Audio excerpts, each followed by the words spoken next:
खडकपूर्णा जलाशयामध्ये 5 बोटी जिलेटिनच्या सहाय्याने उडविल्या।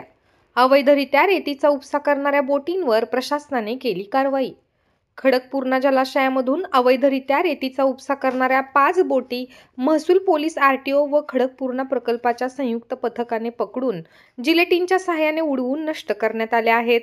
जिल्हाधिकारी किरण पाटील यांच्या मार्गदर्शनाखाली 6 मार्चला अवैध रेती उपसा करणाऱ्या बोटींचा शोध घेण्यासाठी महसूल विभाग, पोलीस विभाग, परिवहन विभाग, खडकपूर्णा प्रकल्प विभाग यांनी संयुक्तपणे जिल्हास्तरीय शोध व बचाव पथकाच्या सहाय्याने शोध मोहीम हाती घेतली। संपूर्ण दिवसभर ही कार्यवाही सुरू होती। काही बोटी मराठवाडा शिवारात जाफराबादकडे पळून गेल्या।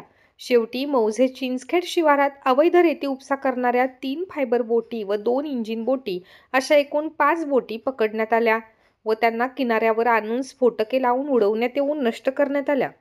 ही कार्यवाही उपविभाग अधिकारी प्राध्यापक संजय खडसे यांच्या उपस्थितीत पार पडली।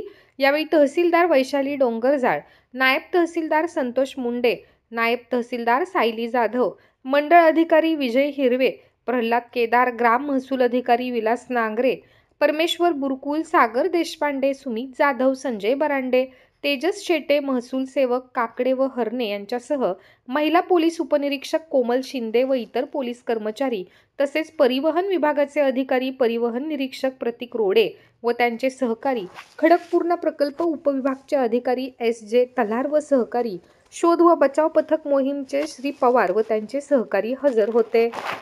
धरणामध्ये शोध आणि बचाव पथक आमचं बुलढाण्याचं यांच्या माध्यमातून आणि पोलीस विभाग, महसूल विभाग, जलसंपदा विभाग, आरटीओ विभाग यांच्या संयुक्त मोहीममध्ये या ठिकाणी वाहनावर कारवाई करण्यात आली। त्याचप्रमाणे धरणाच्या मध्यामध्ये ज्या बोटी चालतात तर त्या बोटीवर बाबत शोध मोहीम घेण्यात आली। सायंकाळच्या सत्रामध्ये आम्हाला इथं 5 बोटी सापडल्या होत्या। 2 छोट्या होत्या आणि 3 मोठ्या होत्या।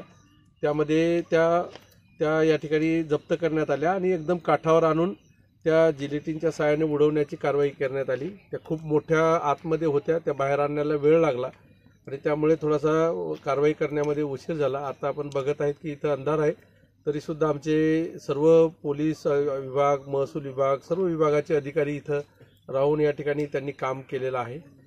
मी या माध्यमातून सांगू इच्छितो की अशा प्रकारच्या ज्या बोटीच्या कारवाया, बोटी विरुद्ध कारवाया निश्चितपणे सर्व विभागाच्या संयुक्त माध्यमातून केल्या जाईल आणि मला विश्वास आहे की असं जर सर्व विभाग एकत्रपणे काम करण्यात आले तर निश्चितपणे ज्या अवैधरित्या या ठिकाणी उपसा होतो त्याच्यावर पायबंद घालता येईल।